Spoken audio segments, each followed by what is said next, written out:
الحمد لله نحمده ونستعينه ونستغفره ونؤمن به ونتوكل عليه ونعوذ بالله من شرور أنفسنا ومن سيئات أعمالنا من يهده الله فلا مضل له ومن يضلله فلا هادي له وأشهد أن لا إله إلا الله وحده لا شريك له وأشهد أن سيدنا ونبينا ومولانا محمدا عبده ورسوله صلى الله تعالى عليه وعلى آله وأصحابه وبارك وسلم تسليما كثيرا أما بعد فأعوذ بالله من الشيطان الرجيم بسم الله الرحمن الرحيم إنا أعطيناك الكوثر فصل لربك وانحر إن شانئك هو الأبتر صدق الله العظيم. میرے قابل احترام بزرگوں اور عزیزوں، اللہ جل شانہ کے فضل و کرم سے ہم کو یہ مبارک دن رات نصیب ہے.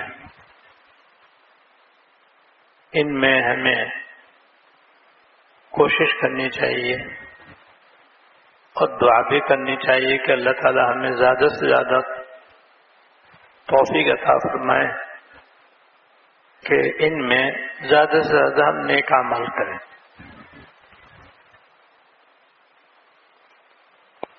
صبح شام تک نیک کاموں کے بہت سے موقع آتے رہتے ہیں. جب کسی نیک کام کا موقع آ جائے، چھوٹا ہو یا بڑا، معمولی ہو یا اہم، اخلاص کے ساتھ کر لیں تاکہ ان دنوں اور راتوں میں نیک اعمال کا جو ثواب عظیم ہے وہ ہم سب کو حاصل ہو. گزشتہ جمعے میں نے بتلایا تھا کہ ان 10 دنوں 10 راتوں میں سبحان اللہ، الحمدللہ، اللہ اکبر، لا الہ الا اللہ کثرت سے پڑھیں. تو انہیں کثرت سے پڑھنا چاہیے. ہر نماز کے بعد ہم ان کی ایک تسبیح پڑھ لیں اور چلتے پھرتے اٹھتے بیٹھتے زبان پر لا الہ الا اللہ جاری رکھیں. اور یہ تو 4 تسبیح ہیں، لیکن اس کے علاوہ بہت سارے نیک عمل ہیں، جیسے 5 نمازیں پڑھنا، سنتیں غیر موقدہ اور سنت موقدہ ادا کرنا، تمام نوافل کا اہتمام کرنا، صدقہ خیرات کرنا، رشتہ داروں کے ساتھ صلہ رحمی کرنا، دوستوں کے ساتھ حسن سلوک سے پیش آنا، پڑوسیوں کو راحت پہنچانا، غریبوں کی مدد کرنا. یہ مثالیں ہیں نیک اعمال کی. اس لیے ان دنوں اور راتوں میں جس قدر ہو سکے ان نیک اعمال کو ہم کرتے رہیں اور باقاعدہ اہتمام کے ساتھ کریں. اور دوسرا عمل کرنے کا یہ ہے کہ جہاں تک ہو سکے گناہوں سے اپنے آپ کو بچائیں. گناہوں سے بچنا بھی بڑا نیک عمل ہے.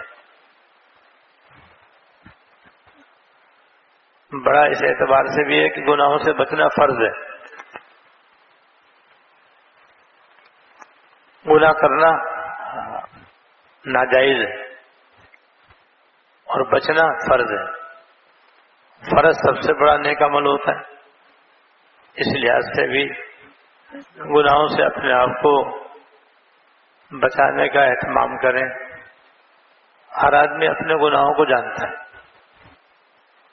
ہر آدمی اپنے بارے میں جانتا ہے کہ مجھ سے کون کون سے گناہ ہوتے ہیں. کسی سے کوئی نماز قضا ہو جاتی ہے، جیسے اکثر مسلمانوں کی نماز فجر قضا ہوتی ہے. کسی سے عشاء کی نماز بھی فوت ہو جاتی ہے.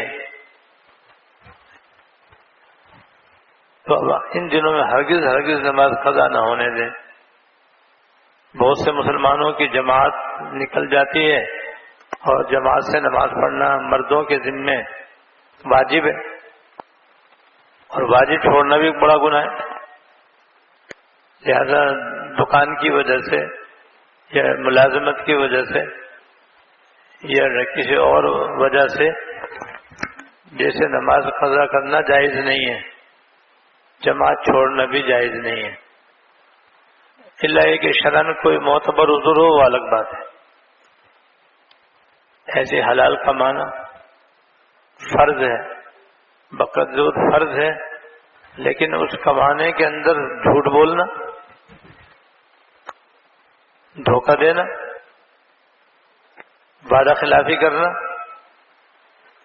کم تولنا، کم ناپنا، کم گننا، ملاوٹ کرنا، نقلی کو اصلی بتا کر بیچنا، یہ حرام ہے. تو گناہوں سے بچنا بہت بڑی نیکی ہے. حدیث میں تقل محارم تکن عابد الناس، تو اپنے آپ کو حرام کاموں سے بچا لے تو بڑا عبادت گزار بن جائے گا. یہ بھی بڑا اہم پہلو ہے جس کی طرف بہت کم توجہ دی جاتی ہے. میں آپ کو اس کی طرف متوجہ کر رہا ہوں کہ ہر آدمی اپنے گناہوں کو جانتا ہے کہ مجھ سے کون کون سے گناہ ہوتے ہیں. بس ان سے توبہ بھی کرے اور بچنے کی بھی کوشش کرے، اور ساتھ ساتھ اللہ تعالیٰ سے دعا بھی کرے. نیک اعمال کی توفیق بھی اللہ تعالیٰ سے مانگے اور خوب مانگے. گناہوں سے بچنے کی بھی خوب کوشش کرے اور خوب دعا کرے. اور اب عرفے کا روزہ اتوار کا ہے انشاءاللہ تعالی. اس کی فضیلت میں بتا چکا ہوں آپ کو. 9 ذی الحجہ سے ایک واجب شروع ہوگا، تو آج 2 واجب آپ کو بتلانے ہیں. ایک واجب ہے تکبیر تشریق پڑھنے کا، اور دوسرا واجب ہے قربانی کرنے کا. اب یہ 2 بڑے عمل آنے والے ہیں. ابھی ان کا وقت نہیں آیا، آنے والا ہے. 9 ذی الحجہ جس میں عرفے کا روزہ رکھا جاتا ہے، اس کی نماز فجر سے 13 ذی الحجہ کی نماز عصر تک 23 نمازیں ہیں. کل 23 نمازیں ہیں.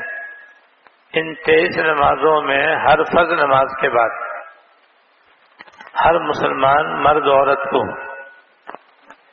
اور مرد حضرات چاہے جماعت سے نماز پڑھیں یا اکیلے نماز پڑھیں، اور خواتین تو اکیلے ہی نماز پڑھتی ہیں، سب پر ایک مرتبہ تکبیر تشریق واجب ہے. اور تکبیر تشریق اسے کہتے ہیں اللہ اکبر اللہ اکبر لا الہ الا اللہ واللہ اکبر اللہ اکبر وللہ الحمد. اللہ اکبر لا الہ الا اللہ واللہ اکبر وللہ الحمد. اسے تکبیر تشریق کہتے ہیں. یہ 23 نمازوں کے بعد واجب ہے. اس لیے مسجدوں میں تو عام طور پر الحمدللہ اس کا اہتمام ہوتا ہے، اس لیے جو جماعت سے نماز پڑھتے ہیں ان کا تو یہ واجب آسانی سے ادا ہو جاتا ہے. لیکن جو لوگ جماعت سے نماز نہیں پڑھتے اکثر ان سے بھول ہو جاتی ہے. ایسی اکثر عورتوں کو بھی بھول ہو جاتی ہے، بلکہ سمجھو اکثر عورتوں کو تو یہاں معلوم ہی نہیں ہے یہ مسئلہ، اکثر عورتوں کو یہ مسئلہ معلوم ہی نہیں ہے کہ ان 23 نمازوں میں تکبیر تشریف پڑھنا واجب ہے، معلوم ہی نہیں ہے. ہم معلوم نہیں تو ادا کیسے کریں گے؟ اب ان کو دیکھنا چاہیے کہ کتنا عرصہ ہو گیا ان کو اس لا علمی میں یہ دن گزارتے ہوئے، اور انہوں نے ایک نہیں سینکڑوں واجب انہوں نے چھوڑے ہوئے ہیں جس کی وجہ سے گنہگار ہیں وہ. تو بھائی یہ واجب آنے والا ہے، اس کے لیے ہم اپنا ذہن بنائیں اور اس کو یاد رکھیں. اور مردوں کی یہ ذمہ داری ہے کہ وہ اپنے گھر میں عورتوں کو بتائیں. مردوں کی یہ ذمہ داری ہے کہ وہ اپنے اپنے گھروں میں جائیں اور جا کر کے اپنے گھر والوں کو بتائیں کہ 9 ذی الحجہ یعنی اتوار کی صبح سے لے کر اتوار، پیر، منگل، بدھ کی نماز عصر تک 23 نمازیں ہیں. ہر نماز کے بعد ان کے لیے ایک مرتبہ تکبیر تشریف پڑھنا واجب ہے. مردوں کو درمیانی آواز سے پڑھنا ہے، خواتین کو آہستہ آواز سے پڑھنا ہے. اور اس کے لیے ہمارے ایک ساتھی نے تکبیر تشریف چھپوا دی ہے چھوٹے سائز میں، تو وہ ابھی انشاءاللہ تعالی بیان کے آخر میں یہ تقسیم ہوگی، اور نماز کے بعد بھی انشاءاللہ مین گیٹوں پر رکھوا دی جائے گی. تو یہ ضرور لے کر کے جائیں اور اس کو دیکھ کر آپ تکبیر تشریف کی یاد بھی کر لیں. ساتھ ساتھ یہ ورقہ اپنے گھر والوں کو جا کر کے دے دیں اور ان سے کہیں کہ وہ اپنے اپنے گھروں میں جہاں وہ نماز ادا کرتے ہیں وہاں اس کو دیوار پر لگا لیں، چاہے فریم کروا کے لگوا لیں یا ویسے ہی ٹیپ کے ذریعے لگا لیں، تاکہ جب وہ وہاں نماز پڑھیں گے تو تکبیر تشریف سامنے ہوگی، یاد آ جائے گی انشاءاللہ تعالی. تو یاد دہانی کے لیے یہ ورقہ دیا جا رہا ہے. اور بعض مسلمانوں کو تو معلوم ہی نہیں ہے کہ تکبیر تشریف کہتے کسے، تو ان کو بھی اس ورقے کے ذریعے یاد کرنا آسان ہو جائے گا. اور نیز جب نماز کی جگہ گھر میں اس کو لگا لیا جائے گا تو اس کو دیکھ کر کے خواتین کو انشاءاللہ تعالی یاد آ جائے گا. تو یہ واجب ہے بھائی. دیکھو، اور اب تک جو تکبیر تشریف نہیں کہی جس کی وجہ سے گناہ ہو اس کے لیے توبہ ہے. اب توبہ کر لیں کہ اللہ ہم نے اپنی جہالت کی وجہ سے یا لا علمی اور نادانی کی وجہ سے تکبیر تشریف نہیں کہی، یا اللہ ہم سے یہ گناہ ہو گیا، معاف فرما دیجیے. بس 3 دفعہ اللہم اغفر لی، اللہم اغفر لی، اللہم اغفر لی کہہ لیں تو بس یہ گناہ انشاءاللہ تعالی معاف ہو جائے گا. آئندہ خیال رکھیں. اور دوسرا واجب ہے قربانی. دوسرا واجب ہے قربانی. یہ ہر اس مسلمان پر واجب ہے جو یا تو صاحب نصاب ہو، یعنی جس پر زکوٰۃ فرض ہے اس پہ قربانی بھی فرض ہے. جس پہ نماز زکوٰۃ فرض ہے قربانی بھی اس کے ذمہ واجب ہے. اور یہ بھی سمجھنے کے لیے کافی ہے کہ جس کی ملکیت میں 52.5 تولہ چاندی کی مالیت کے برابر سونا ہو یا چاندی ہو یا نقد رقم ہو یا مال تجارت ہو، یا یہ سب چیزیں تھوڑی تھوڑی ہوں اور سب کا مجموعہ جو ہے وہ تقریباً 52.5 تولہ چاندی کی مالیت کے برابر ہو، اور 52.5 تولہ چاندی کی مالیت کا جو اندازہ ہے وہ 1,40,000 ہے.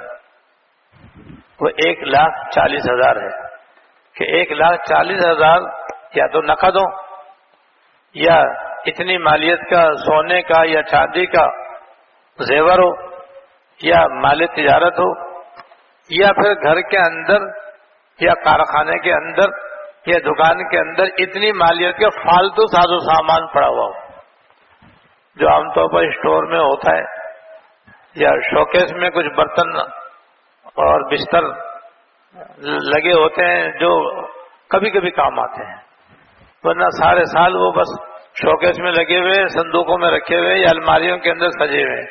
کبھی مہمان آ گئے تو ان گدے تکیے بستر نکال کر ان کو استعمال کے لیے دے دیے، ورنہ پھر رکھ دیے. ایسی بہت سی چادریں، قالین نیا پرانا فرنیچر، برتن، تقریباً ہر گھر میں فالتو ہوتے ہیں. فالتو کا مطلب ہے کہ روزانہ وہ استعمال میں نہیں آتے، کبھی کبھی استعمال میں آتے ہیں. اگر ان کی مالیت بھی 1,40,000 روپے کے برابر ہو تو یہ سامان پہ کوئی زکوٰۃ فرض نہیں ہے، کیونکہ گھریلو ساز و سامان ہے یہ. لیکن قربانی واجب ہو جائے گی، قربانی اس پر بھی واجب ہو جائے گی. تو قربانی جو ہے یہ بڑی، جس کو قربانی واجب ہو اس کو نہایت خوش دلی سے قربانی کرنی چاہیے. اور قربانی کرنے کا جو ثواب عظیم ہے، قربانی جتنی بھی چاہے مہنگی ہو جائے پھر بھی ثواب اس سے زیادہ ہے.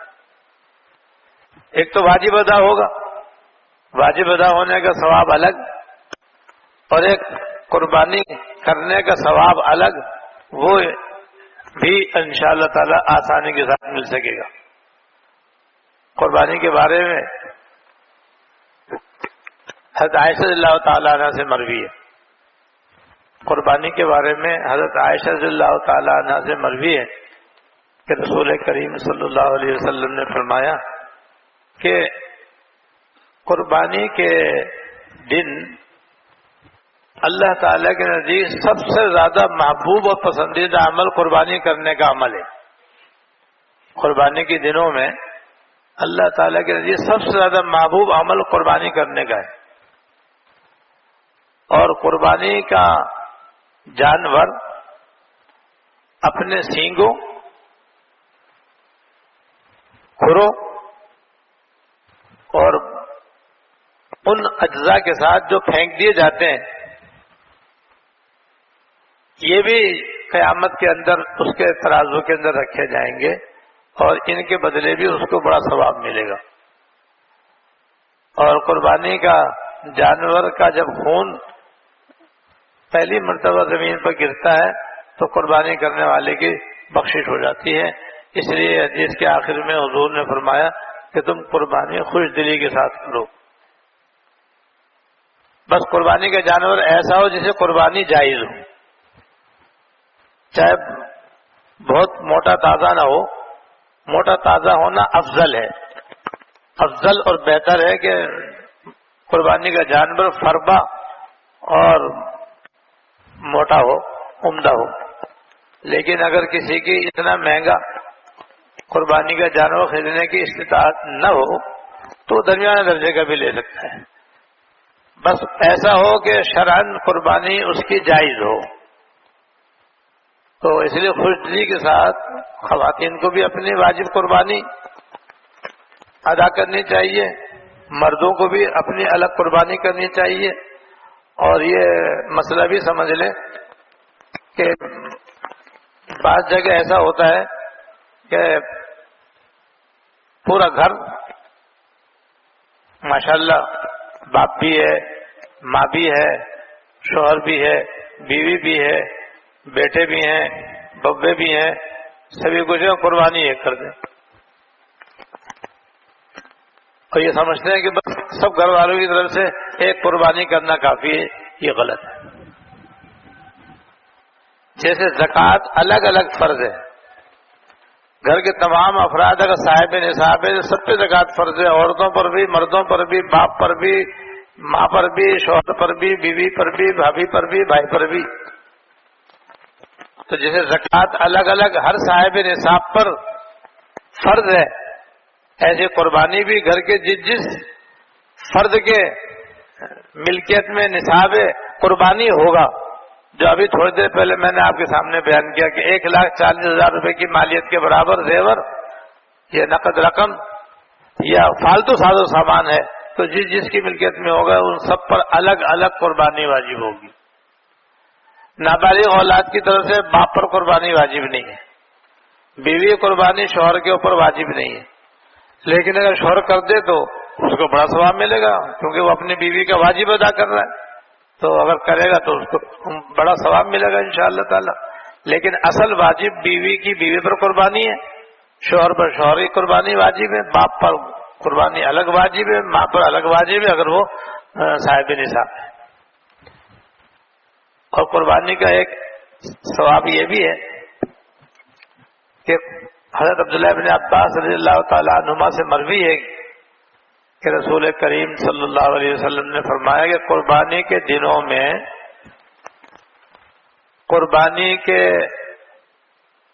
جانور خریدنے پر پیسے خرچ کرنا اتنا بہتر ہے کہ کوئی اور عمل اتنا بہتر نہیں ہے سوائے صلہ رحمی کے، کہ صلہ رحمی اپنے رشتہ داروں کے ساتھ کرنا، ان کے ساتھ اچھا سلوک اچھا برتاؤ کرنا، یہ بھی بہت بڑی نیکی ہے، اس کا بھی بڑا ثواب ہے، اور یہ بعض مرتبہ نفل قربانی سے بھی اس کا ثواب بڑھ جاتا ہے، اس حدیث کو دوسرے جو میں نے ابھی آپ کے سامنے بیان کی ہے۔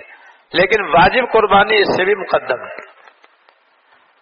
واجب قربانی اس پر بھی مقدم ہے کہ صلہ رحمی بعد میں کرے، واجب قربانی پہلے کرے۔ اور حضرت علی رضی اللہ تعالیٰ عنہ سے مروی ہے کہ رسول کریم صلی اللہ علیہ وسلم نے فرمایا کہ اے فاطمہ جاؤ تم اپنی قربانی کے پاس حاضری دو، تم اپنی قربانی کے پاس حاضری دو، کیونکہ جو ہی قربانی کے جانور کا جسم کا خون کا پہلا قطرہ زمین پر گرے تمہاری بخشش ہو جائے گی، اور قربانی کے یہ جانور 70 گنا وزنی کر کے قربانی کا جانور اپنے خون اور گوشت کے ساتھ لایا جائے گا قیامت کے دن، اور 70 گنا وزنی کر کے تمہارے نیکیوں کے پلڑے میں رکھا جائے گا۔ اگر جانور 1 من کا ہے تو 70 من اس کا وزن کر کے وہ ترازو کے اندر رکھا جائے گا۔ تو حضرت ابو سعید خدری رضی اللہ تعالیٰ عنہ جو اس حدیث کے راوی ہیں وہ فرماتے ہیں کہ یہ فضیلت سن کر کے میں نے عرض کیا حضور یہ فضیلت اہل بیت کے ساتھ خاص ہے یا دوسرے مسلمانوں کے لیے بھی ہے؟ اب نے فرمایا اہل بیت کے لیے تو ہے ہی، لیکن عام مسلمانوں کو بھی یہ ثواب ملے گا۔ تو 1 من کے بدلے 70 من قربانی کا جانور ترازو میں رکھا جائے تو کتنا بڑا اس کا اجر ہے، کتنا بڑا اس کا ثواب ہے۔ تو ایک تو قربانی کے جانور 70 گنا وزنی کر کے ترازو میں رکھا جائے گا، دوسرے قربانی کرنے والے کی بخشش ہو جائے گی۔ اسی لیے افضل یہ ہے کہ آدمی اپنی قربانی خود کرے، یعنی چھری خود پھیرے، لیکن اگر کسی وجہ سے خود نہ پھیر سکے تو وہاں پر موجود رہے، موجود رہنا بھی بہتر ہے، ضروری نہیں ہے، بہتر ہے۔ کسی کو کوئی عذر ہے جس کی وجہ سے وہ نہ حاضر ہو سکے تو کوئی حرج نہیں، قربانی تو اس طرح بھی ادا ہو جائے گی۔ افضل کی بات ہو رہی ہے کہ افضل یہ ہے کہ اپنی قربانی جہاں ہو وہاں پر موجود رہے، پھر بہتر تھی کہ خود ہی اس کو ذبح کرے، اور اگر نہ ذبح کر سکے تو اپنے کسی کے ذریعے کا ذبح کروا لے، خود وہاں موجود رہے۔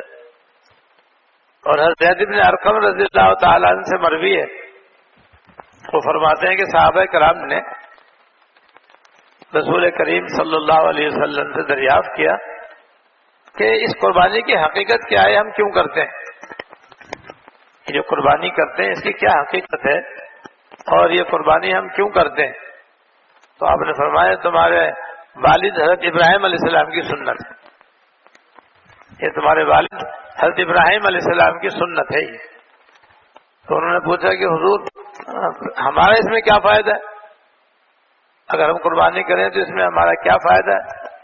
تو آپ نے فرمایا کہ تمہارا فائدہ یہ ہے کہ قربانی کے جانور کے جسم پر جتنے بال ہیں ہر بال کے بدلے تمہارے لیے ایک نیکی ہے۔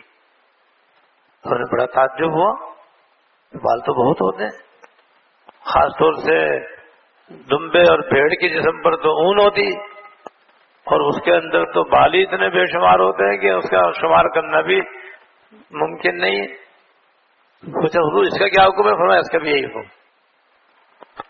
یعنی جن جانوروں کے جسم پر اون ہے، جیسے دمبا ہے، دمبی ہے، بھیڑ ہے اور بھیڑی ہے یا بکرے ہیں، تو ان کے بھی ہر بال کے بدلے قربانی کرنے والے کو ایک نیکی ملے گی۔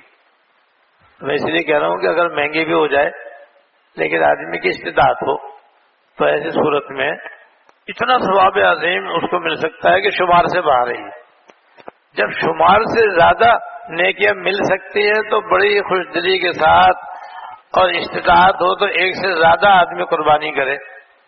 واجب تو کرنی ہے، واجب قربانی تو کرنی ہی چاہیے ورنہ تو گنہگار ہوگا، لیکن اگر استطاعت ہو تو اپنے والدین کی طرف سے کرے، اپنے دیگر مرحومین کی طرف سے کرے، اپنے پیر و مرشد کی طرف سے کرے، اپنے محبوب اساتذہ کی طرف سے کرے، اور نیز سرکار دو عالم صلی اللہ علیہ وسلم کی طرف سے کرے۔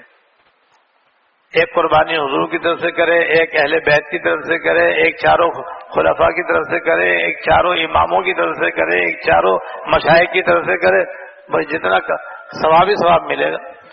آپ جب ان سب کی طرف سے قربانی کریں گے تو ان کو بھی یہ ثواب عظیم ملے گا جو ابھی آپ کے سامنے بیان ہوا، اور آپ کے ثواب میں کمی نہیں آئے گی، آپ کے ثواب میں کوئی کمی نہیں آئے گی، اور اللہ تعالیٰ یہ ان سب کو اتنا بڑا ثواب عطا فرما دیں گے۔ تو بھائی یوں سمجھو کہ مرحومین کی قبر میں بھی عید بقرعید آ جائے گی، وہ بھی آپ سے خوش ہو جائیں گے کہ ہمارے بھائی نے، بیٹے نے ہمیں اتنا بڑا قربانی کا ثواب پہنچایا۔ بقرعید کے بعد یہ ثواب نہیں مل سکتا، کہ جو فضیلت ہے یہ سب قربانی ہی کی بیان ہو رہی ہے، اور قربانی کے 3 دن ہیں، 10 ذی الحجہ، 11 ذی الحجہ، 12 ذی الحجہ، یہ 3 دن ہیں قربانی کے۔ ان 3 دنوں میں بس قربانی ہو سکتی ہے، چاہے رات میں کریں چاہے دن میں کریں۔ البتہ پہلے دن جب کریں تو شہر میں کہیں نہ کہیں نماز عید ہو جانا ضروری ہے، شہر میں کہیں نہ کہیں نماز عید ہو جائے تو پھر شہر والوں کی قربانی جائز ہے، چاہے کرنے والے نے ابھی عید کی نماز نہ پڑھی ہو، لیکن شہر میں نماز عید ہو گئی تو اب اس کے لیے شہر میں باقی لوگوں کے لیے بھی قربانی کرنا جائز ہو گیا۔ اور اگر کوئی گاؤں میں قربانی کروائے، جیسے بعض لوگ پاکستان کے ان علاقوں میں کرواتے ہیں جو پسماندہ ہیں، جیسے گلگت ہے، چترال ہے وغیرہ، تو کسی گاؤں میں جہاں نماز عید جائز نہیں ہے وہاں پر فجر کے بعد قربانی کرنا جائز ہے، کیونکہ نماز تو ہے نہیں وہاں پر، تو نماز عید وہاں پر ہے نہیں، اس بنا پر وہاں بس صبح فجر کی نماز کے بعد وہاں پہ قربانی کرنا درست ہے۔ بہرحال اگر کوئی اپنے شہر میں کسی کے لیے قربانی کرنا، قربانی کے جانور کے مہنگا ہونے کی وجہ سے مشکل ہو تو پسماندہ علاقوں کے اندر بھی بہت سے لوگ قربانیاں کرواتے ہیں، وہاں گائے اور بکریاں سستے ملتے ہیں بنسبت یہاں کے، تو وہاں پر بھی قربانی کرنا چاہیں تو کر سکتے ہیں۔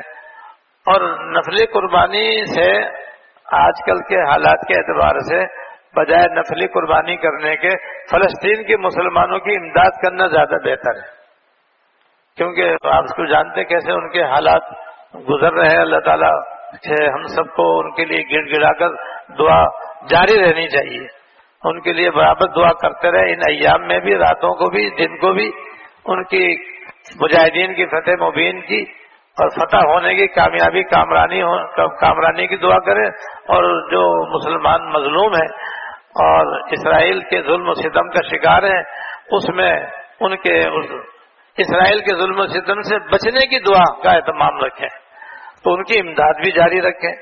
وہ امداد جہاد میں مدد کرنے کی ہے، اور ان مسلمان جو کہ اسرائیل کے ظلم و ستم کا شکار ہے اور روز بروز ان کی شہادتیں ہوتی جا رہی ہیں اور ان کی تکالیف بڑھتی جا رہی ہیں، تو ان کو سخت امداد کی ضرورت ہے۔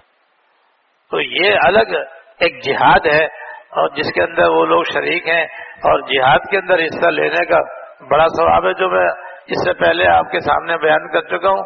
اس لیے نفلی قربانی کے مقابلے میں ان کی امداد کرنا زیادہ بہتر ہے۔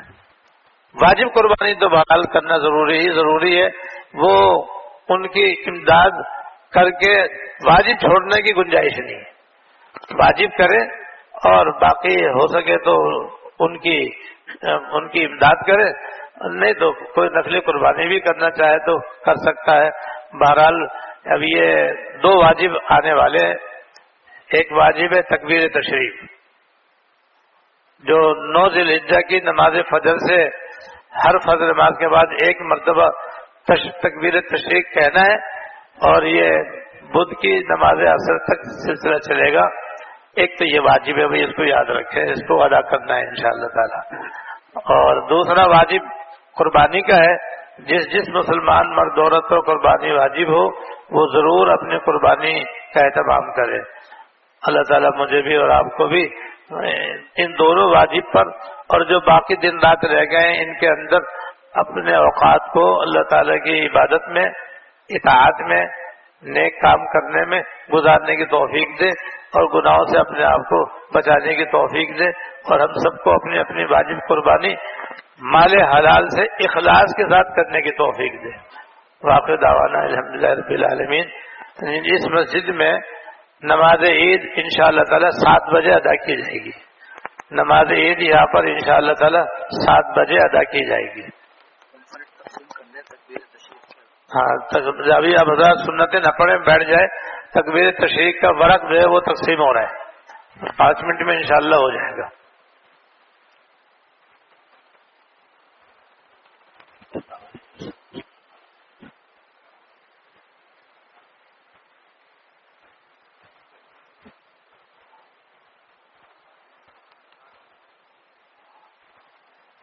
اور نماز کے بعد بھی انشاءاللہ تعالی یہ تکبیر تشریق مین گیٹوں پر رکھ دی جائے گی.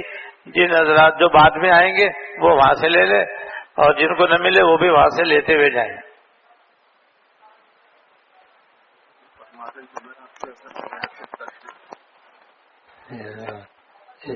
اتوار کو 9 تاریخ ہے نا، اتوار، پیر، منگل، بدھ، چوتھا دن تو بدھ ہے.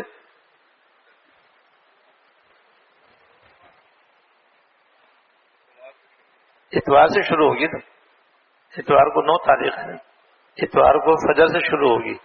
تو اتوار، پیر، منگل، بدھ، ہاں جمعرات بنتی ہے.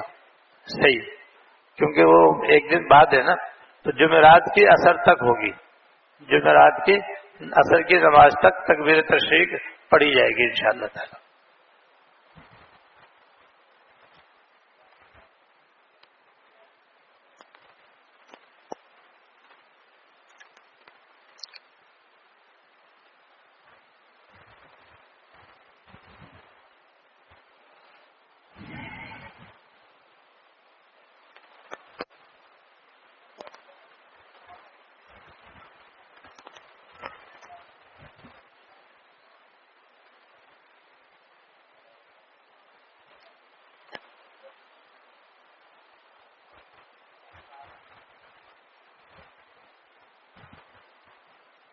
اس کو پلاسٹک کوٹنگ بھی کروا سکتے ہیں. پلاسٹک کوٹنگ بہت آسانی سے ہو جائے گا اور پھر وہ محفوظ بھی رہے گا انشاءاللہ تعالی.